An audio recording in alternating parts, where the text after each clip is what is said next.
Baik Bapak Ibu sekalian, ini masih di bulan Agustus, saya akan bacakan dan tema kita sepanjang tahun ini adalah anointed. Orang-orang yang diurapi oleh Tuhan. Bersama saya ucapkan anointed, 2, 3, anointed. Mari kita baca ayat emas kita untuk tahun 2022 dari Mazmur pasal 20 ayat yang ke-7 dengan suara yang keras 2, 3.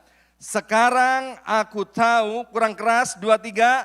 Sekarang aku tahu bahwa Tuhan memberi kemenangan kepada orang yang diurapinya dan menjawabnya dari sorganya yang kudus dengan kemenangan yang gilang gemilang oleh tangan kanannya. Nah Bapak Ibu sekalian, setiap kita yang ada di ruangan ini, orang-orang yang percaya kepada Yesus Tuhan, kita adalah orang-orang yang diurapi Tuhan. Yang setuju katakan?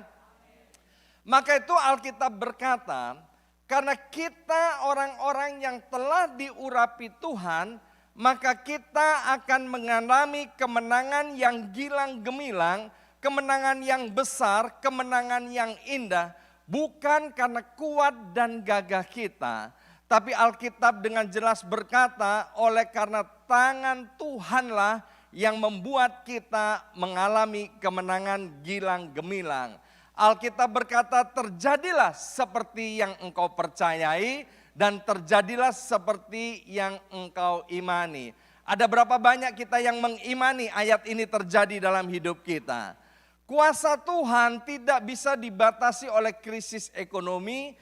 Kuasa Tuhan tidak bisa dibatasi oleh situasi, kondisi, apapun juga. Sebab Dia adalah Allah yang berdaulat, Dia adalah Allah yang maha kuasa, Dia adalah Allah di atas segala situasi dan keadaan kita. Nah, bulan ini, sepanjang bulan Agustus, kita telah diajar tentang self-discipline. Itu merupakan subtema kita di bulan Agustus. Mari kita akan baca ayat emas untuk bulan Agustus, yaitu diambil dari 2 Timotius pasal yang pertama ayat yang ke-7.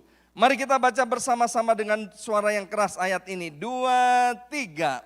Sebab Allah memberikan kepada kita bukan roh ketakutan, melainkan roh yang membangkitkan kekuatan, kasih, dan ketertiban. Bersama saya ucapkan ketertiban. 2, 3, ketertiban.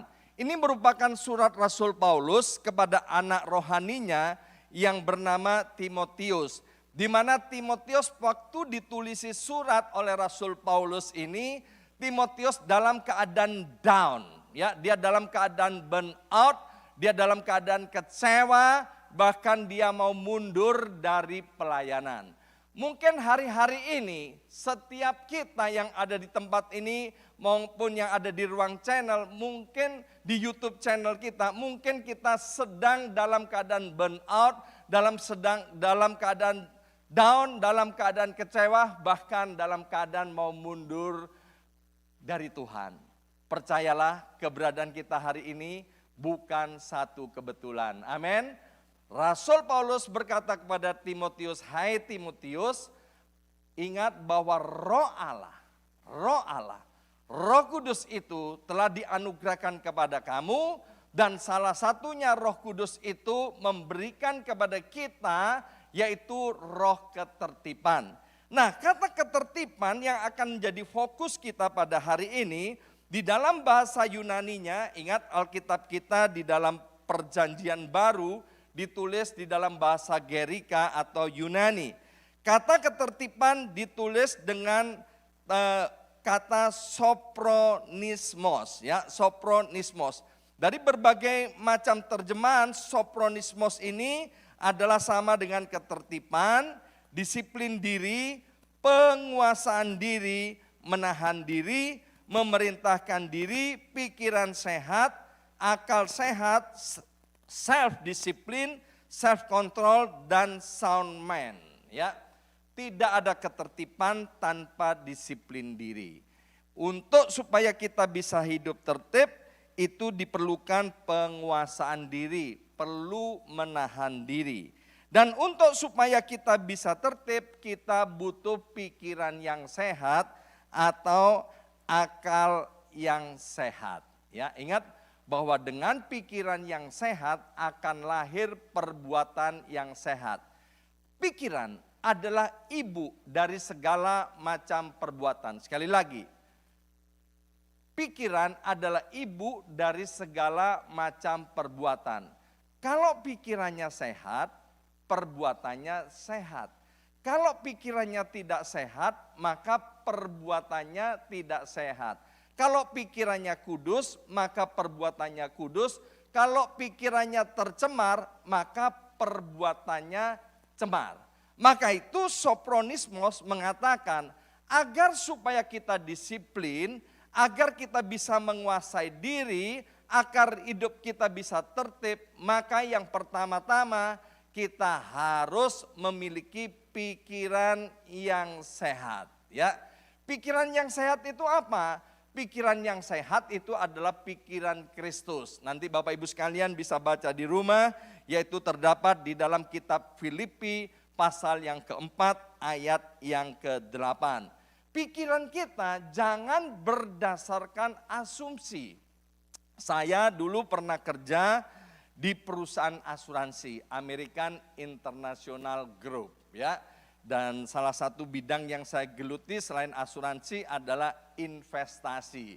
Dan di situ orang-orang asuransi mengenal kata asumsi, ya, asumsi.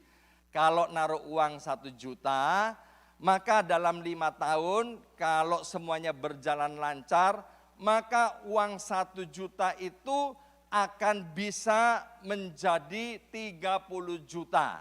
Ya. Dan setelah 5 tahun kita lihat, ya, katanya bisa 30 juta.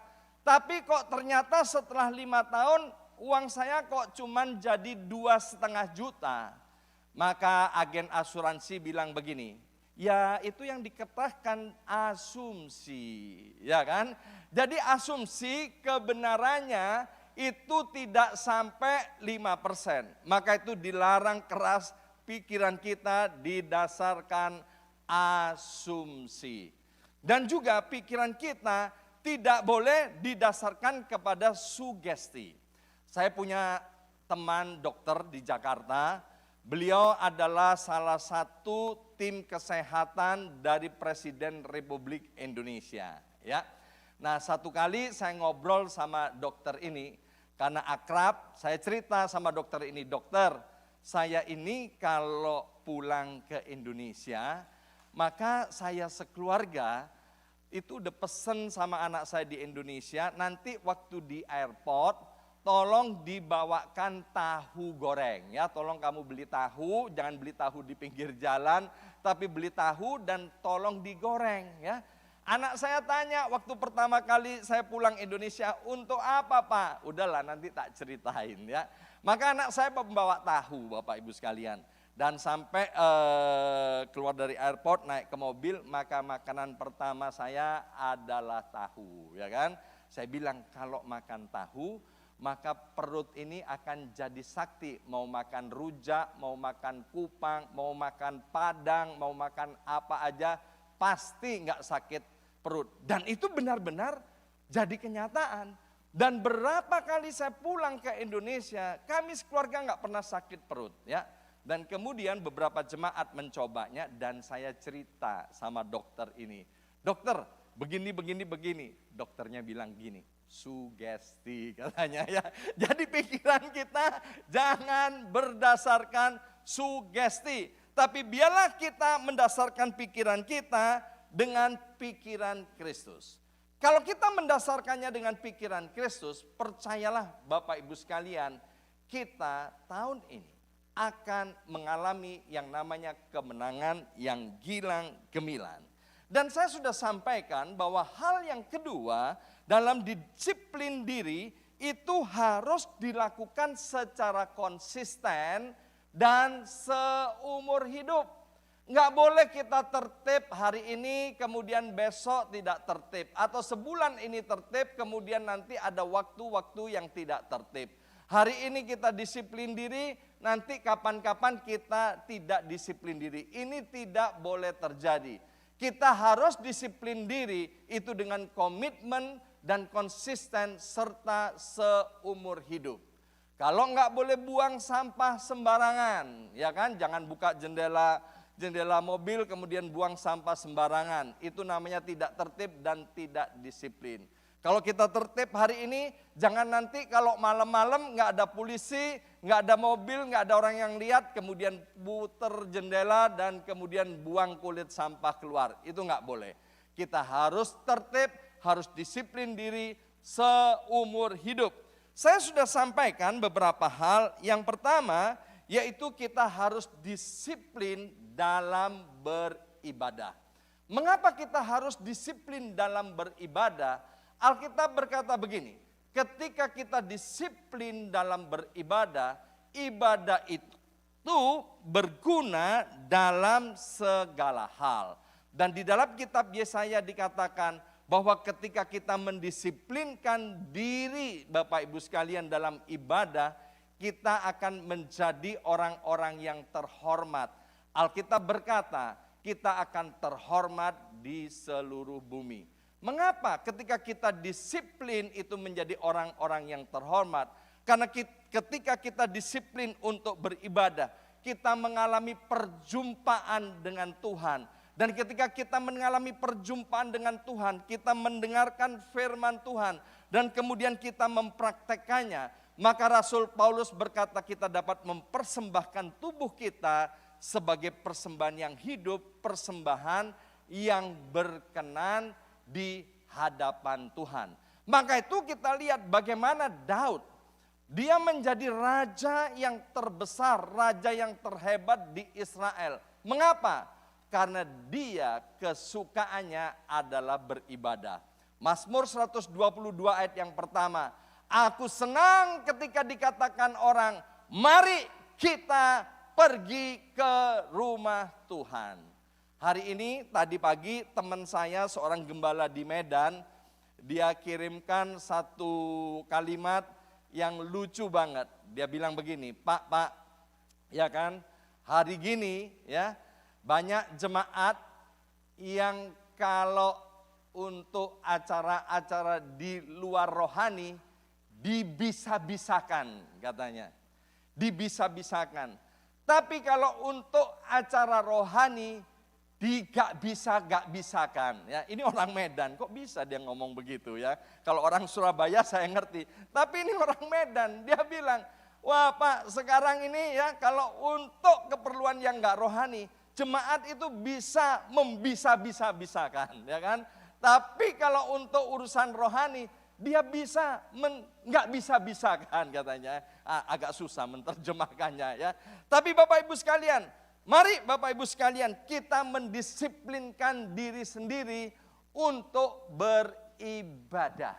Ini bukan soal bisa atau tidak bisa, tapi ini soal mau atau tidak mau. Dan ini perlu pewahyuan secara khusus Bapak Ibu sekalian ya. Kalau kita bisa mendapatkan pewahyuan secara khusus, saya percaya kita tidak akan menyia-nyiakan waktu yang Tuhan berikan. Pasti kita mengusahakan untuk beribadah. Seperti kami, sekeluarga ketika kami liburan selama sebulan atau 40 hari, kami selalu menyempatkan untuk hari Minggu. Kami sekeluarga cari gereja, buat apa? Beribadah.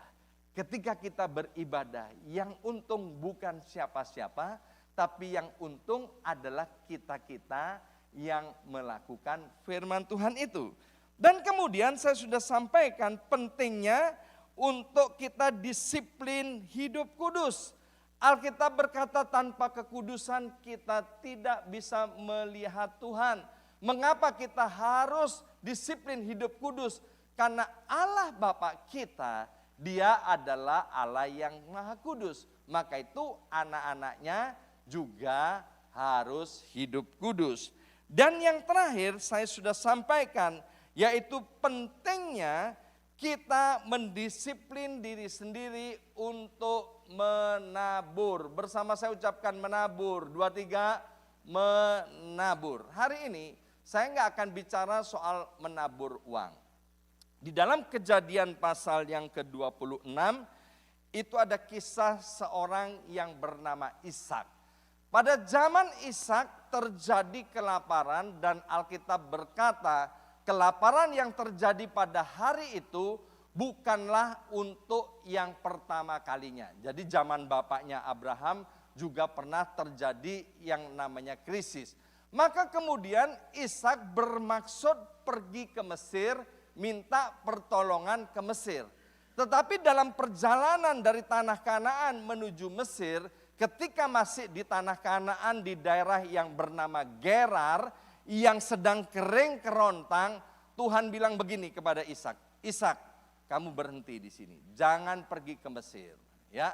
Dan kemudian Ishak taat kepada Tuhan dan Alkitab berkata, di tengah-tengah kekeringan maka Ishak menabur. Dan waktu menabur, Alkitab berkata, maka Ishak menuai 100 kali ganda. Sehingga dia menjadi kaya, bertambah kaya, dan menjadi sangat kaya.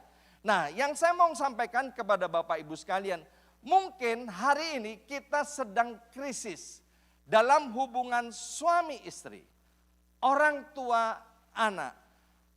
Atau mungkin kita sedang mengalami krisis di dalam hubungan pertemanan. Atau kita sedang mengalami krisis di dalam hubungan bisnis kita. Di tengah-tengah krisis, mari tetaplah menabur. Amin. Jangan izinkan situasi dan kondisi itu menghalangi kita untuk menabur. Bapak Ibu sekalian, di dalam hidup saya, banyak Tuhan kirimkan apa yang ditulis di Yesaya 49 ayat 17. Itu menjadi doa keluarga kami. Saya juga berdoa biar Yesaya 49 ayat 17 itu dialami oleh Bapak Ibu sekalian. Yaitu orang-orang yang membangun datang bersegera. Ya.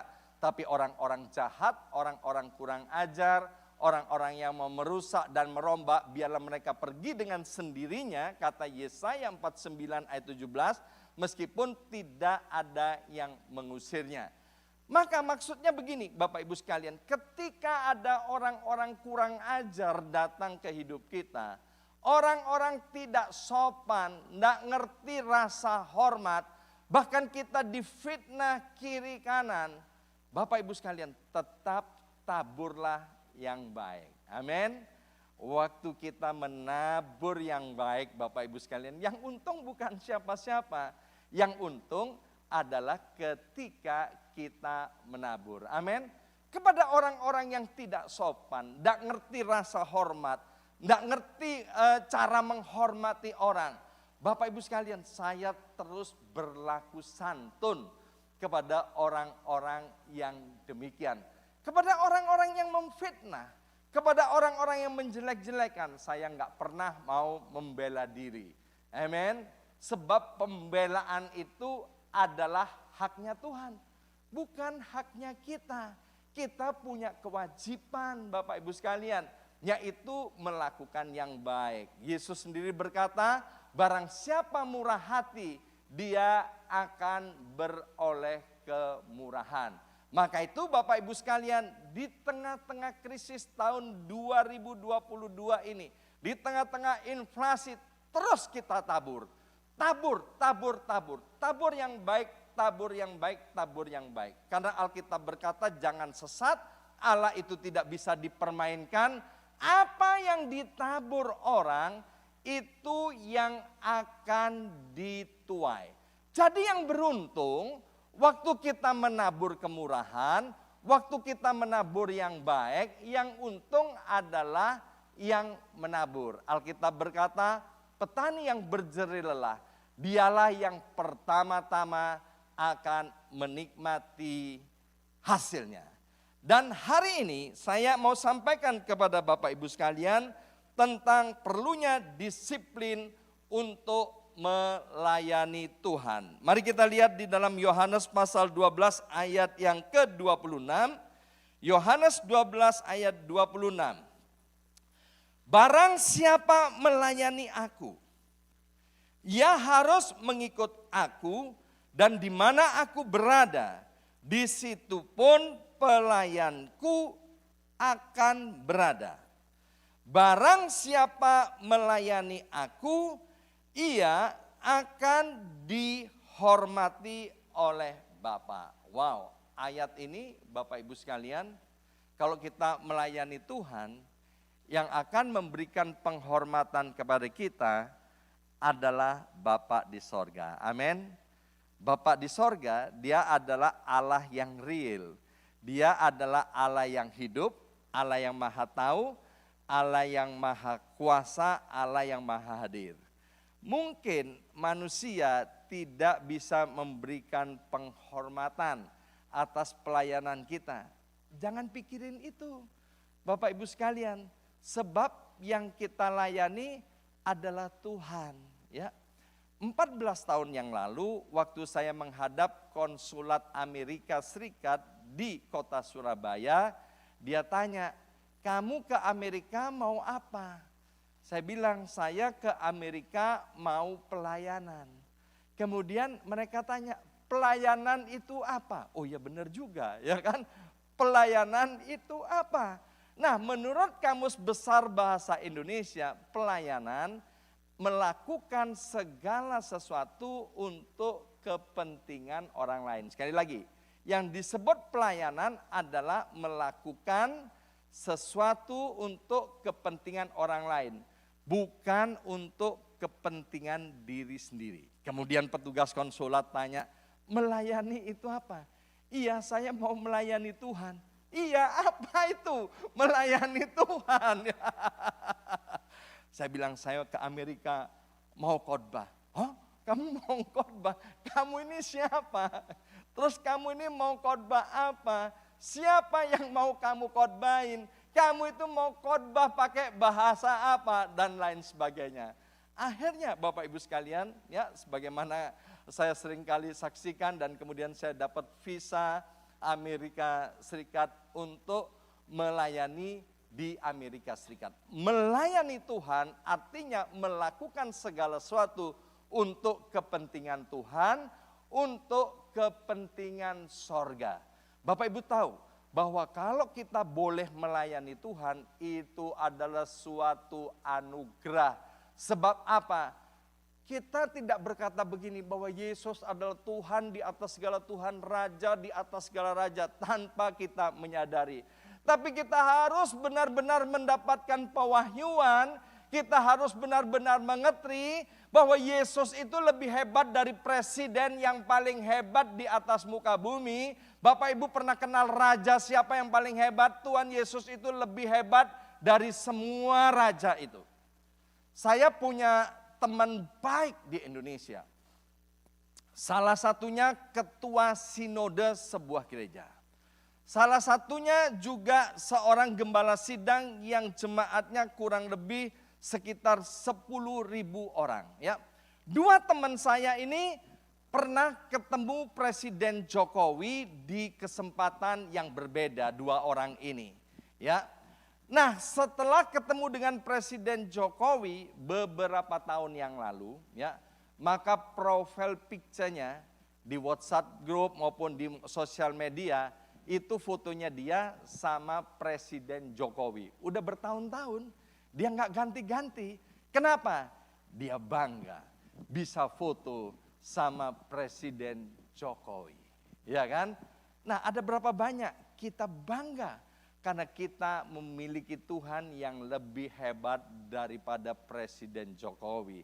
Apalagi kalau kita mendapatkan kesempatan untuk melayani raja di atas segala raja. Ya, kalau kita boleh melayani bawakan air minum aja untuk Presiden Jokowi, saya rasa bangga banget. Ya, yang ngikuti acara 17 Agustus itu yang namanya Farel, ya pengamen jalanan, itu kan luar biasa. Anak kecil dari desa Banyuwangi, Bapak Ibu sekalian, dapat kesempatan nyanyi di depan Presiden Jokowi. Wow, bangganya luar biasa. Bapak Ibu tahu nggak bayarannya berapa? Bayarannya cuma 2,5 juta rupiah. Buat Farel bukan soal 2,5 jutanya, tapi soal kesempatan boleh tampil di depan presiden. Ya, waktu saya ke Amerika, kemudian gembala senior yang mengundang saya, dia bilang begini, Pak, nanti di Amerika gaji Bapak adalah $1.000 sebulannya. Ya, Bapak Ibu, $1.000 itu 14 tahun yang lalu, itu kecil.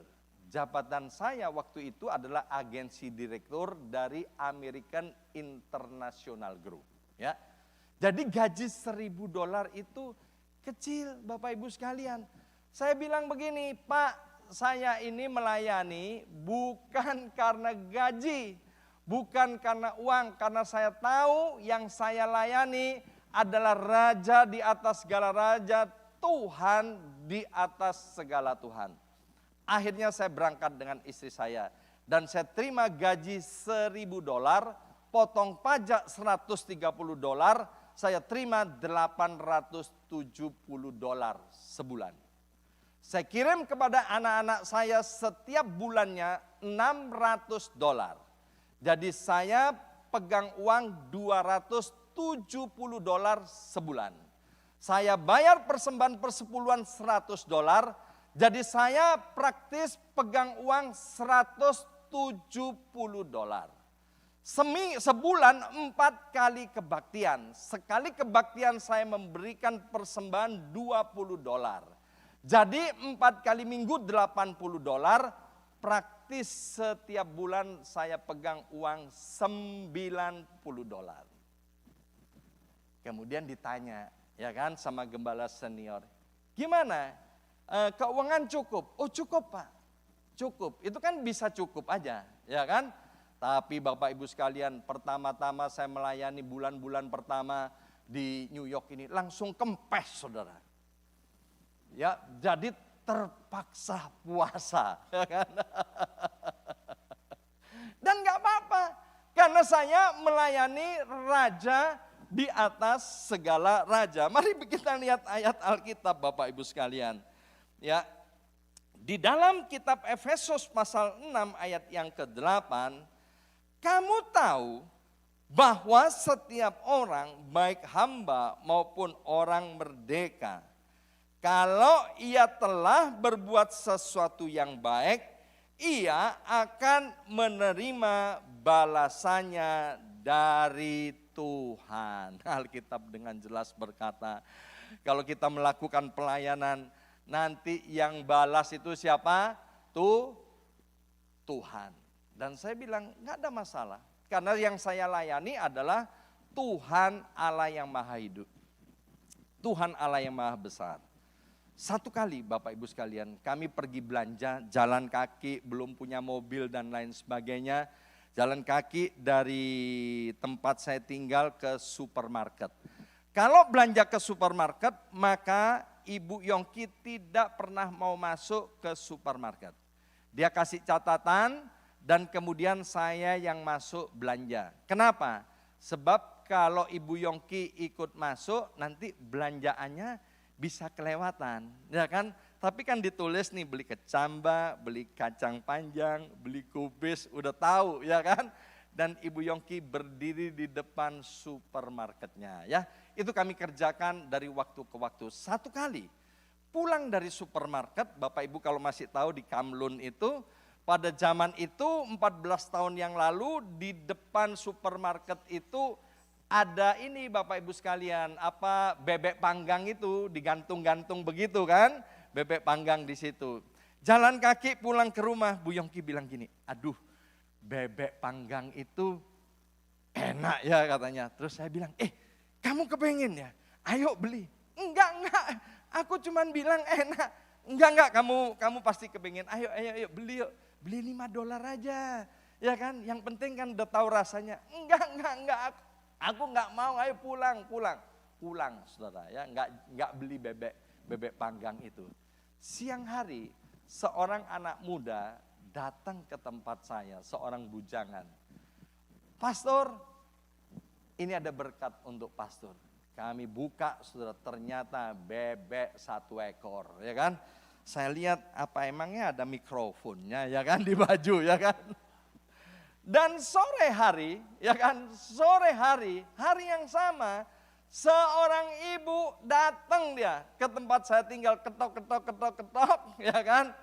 Pastor, ini ada berkat untuk pastor. Bebek 1/2 ekor. Hari itu ada bebek 1/2 ekor, sehingga sampai ke hidung Bapak Ibu sekalian. Dan sekarang Ibu Yongki kalau saya tanyain, mau bebek? Maka itu jangan ada yang kirim bebek. Udah selesai ngidamnya 14 tahun yang lalu. Tapi inilah Bapak Ibu sekalian, Tuhan itu maha tahu. Dan Alkitab bilang begini, Tuhan itu akan memberi upah dengan tepat. Kenapa saya bicara tentang upah? Karena lihat dari wajah Bapak Ibu sekalian suka yang namanya upah. Amin. Termasuk saya yang khotbah, ya kan? Tapi kita melayani bukan untuk upah Bapak Ibu sekalian. Kita melayani karena ini anugerah dan kesempatan yang hebat yang Tuhan berikan kepada kita. Kita melayani bukan cari upah. Tetapi Alkitab bilang begini, Tuhan akan memberikan upahnya dengan tepat.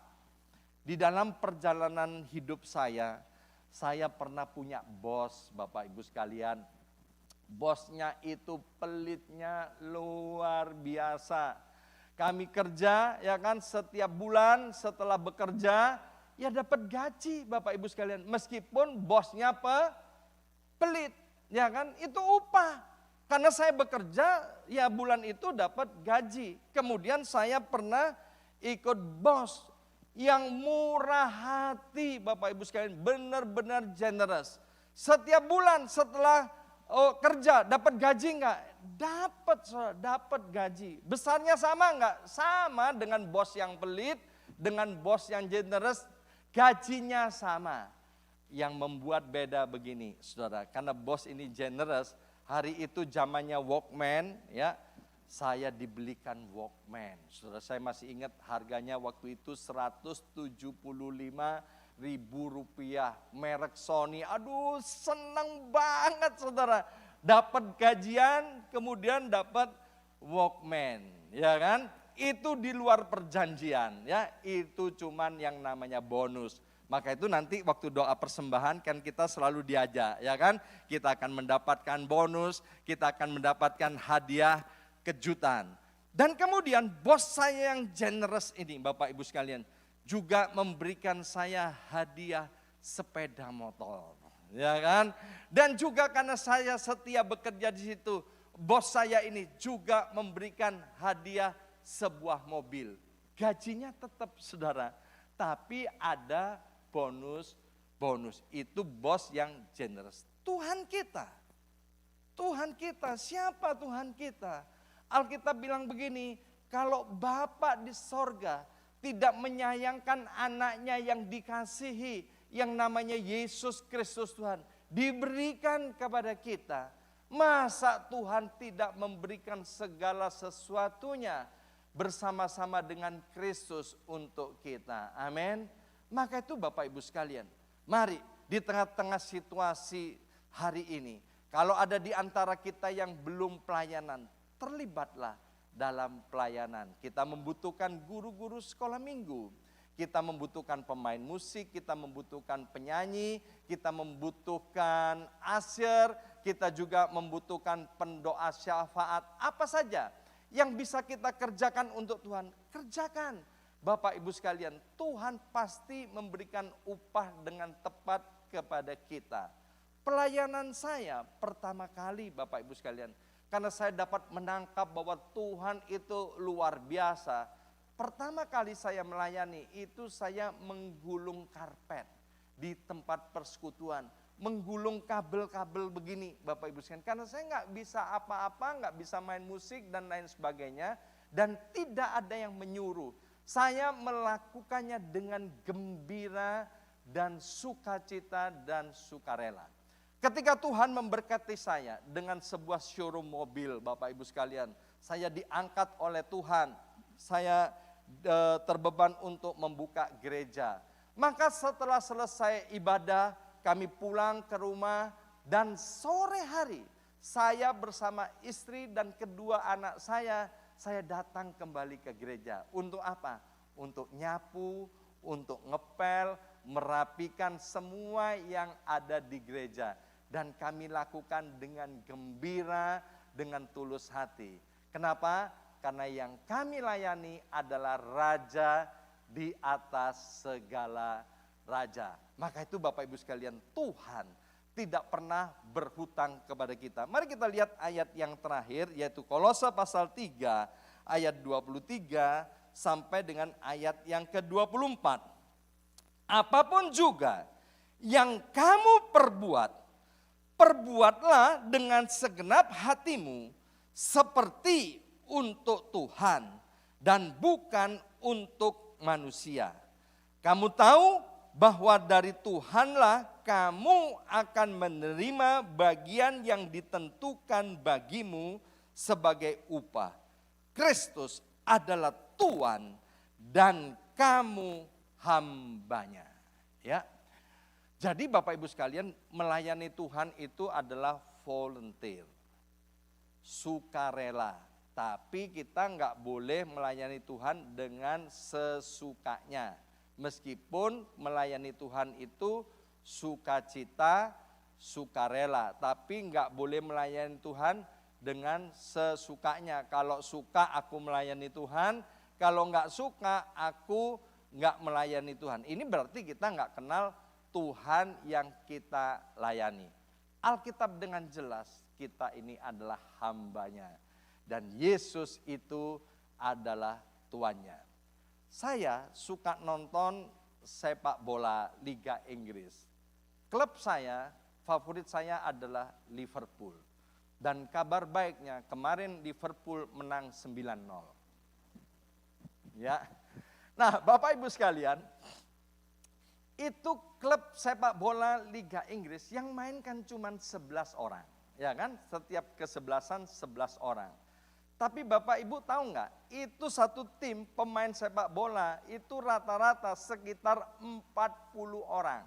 Ya, pada waktu hari H nanti yang didaftarkan main itu sekitar 23 orang atau berapa orang itu yang didaftarkan untuk main, 18 atau 23, saya lupa Bapak Ibu sekalian ya, dari 40 orang. Dan gajinya Bapak Ibu sekalian dari 40 orang itu rata-rata setiap minggunya, rata-rata itu sekitar 2 miliar rupiah rata-rata. Ada yang seminggu sekali gajinya 5 miliar rupiah. Cristiano Ronaldo itu gajinya 12 miliar rupiah seminggu. Main tidak main, dicadangkan atau main, ya itu gajinya tidak dipotong. Sakit atau tidak sakit, ya gajinya segitu. Bapak Ibu sekalian, tapi yang luar biasa, pemain sepak bola itu dia nggak mau magabut, nggak mau makan gaji buta, ya kan? Jadi kalau dia nggak main, dia bilang sama bosnya, bos, mainin dong aku, masa aku cadangan terus? Bosnya bilang begini, ya nunggu gilirannya lah. Nanti kalau kamu memang waktu gilirannya, ya kamu nanti main. Sekarang kamu belum waktunya, karena saya lihat kamu belum terlalu bagus. Maka kemudian pemain ini akan bilang lagi, bos please dimainkan dong bos. Ya kan? Dan lama-lama kalau nggak tidak dimainkan, dia bilang sama bosnya, bos jual aku bos, aku mau pindah aja ke klub yang lain. Nggak apa-apa gajinya lebih sedikit, yang penting aku kepengen setiap minggu bisa main. Saya ketemu dengan anak-anak Tuhan ini. Wah enak ya, nggak pelayanan. Loh itu sama dengan magabut, makan gaji buta. Kita dapat oksigen nggak usah bayar, ya kan suruh bayar berapa. Kemudian kita dapat kesehatan, dapat pemeliharaan daripada Tuhan. Itu semua berkat-berkat Tuhan. Mestinya kalau kita nggak melayani, kita terus berusaha supaya bisa melayani. Sekali lagi, gereja ini terbuka untuk Bapak Ibu melayani. Diberi kesempatan yang sebesar-besarnya. Ingat, melayani Tuhan itu adalah suatu kehormatan. Saya undang pemain musik maju ke depan. Hari ini kita sudah belajar bagaimana kita mendisiplin diri kita agar Mazmur 20 ayat yang ke-7 terjadi, digenapi dalam hidup kita, yaitu kemenangan yang gilang gemilang. Mulailah kita mendisiplin diri. Dengan apa? Rajin beribadah, mendisiplin diri untuk hidup kudus, mendisiplin diri menabur yang baik, dan yang keempat hari ini mendisiplin diri melayani Tuhan. Dan percayalah Bapak Ibu sekalian, Mazmur 20 ayat yang ke-7 pasti terjadi dalam hidup kita. Mari kita bangkit berdiri, kita akan naikkan pujian Hidup Ini Adalah Kesempatan. Glory, haleluya. Hidup ini adalah kesempatan. Hidup ini untuk melayani Tuhan. Jangan sia-siakan waktu yang Tuhan beri. Hidup ini harus jadi berkat. Hidup ini adalah kesempatan. Hidup ini adalah kesempatan. Hidup ini untuk melayani Tuhan. Jangan sia-siakan waktu yang Tuhan beri. Hidup ini harus jadi berkat. Tuhan, pakailah hidupku selagi aku masih kuat. Bila saatnya nanti pulang ke rumah Bapa, hidup ini sudah jadi berkat. Katakan, oh Tuhan, oh Tuhan, pakailah hidupku selagi aku masih kuat. Bila saatnya nanti pulang ke rumah Bapa, hidup ini sudah jadi sekali lagi, oh Tuhan, oh Tuhan, pakailah hidupku selagi aku masih kuat. Bila saatnya nanti pulang ke rumah Bapa, hidup ini sudah jadi berkat. Seperti pujian ini ya Abba ya Bapa, sekali lagi pakailah setiap kami sebagai alat-Mu, sebagai hamba-Mu, sebagai pelayan Tuhan yang sudah dilengkapi dengan kuasa daripada Roh Kudus. Sehingga ketika saatnya nanti tiba, kami harus pulang ke rumah Bapa, hidup kami sudah menjadi berkat. Materaikan setiap benih kebenaran firman Tuhan, dan kami mau menjadi orang-orang yang berbahagia karena kami mendengarkan firman Tuhan dan melakukannya dalam hidup kami sehari-hari. Dalam nama Tuhan Yesus yang percaya diberkati, bersama-sama katakan amin. Beri tepuk tangan untuk Tuhan kita. Haleluya.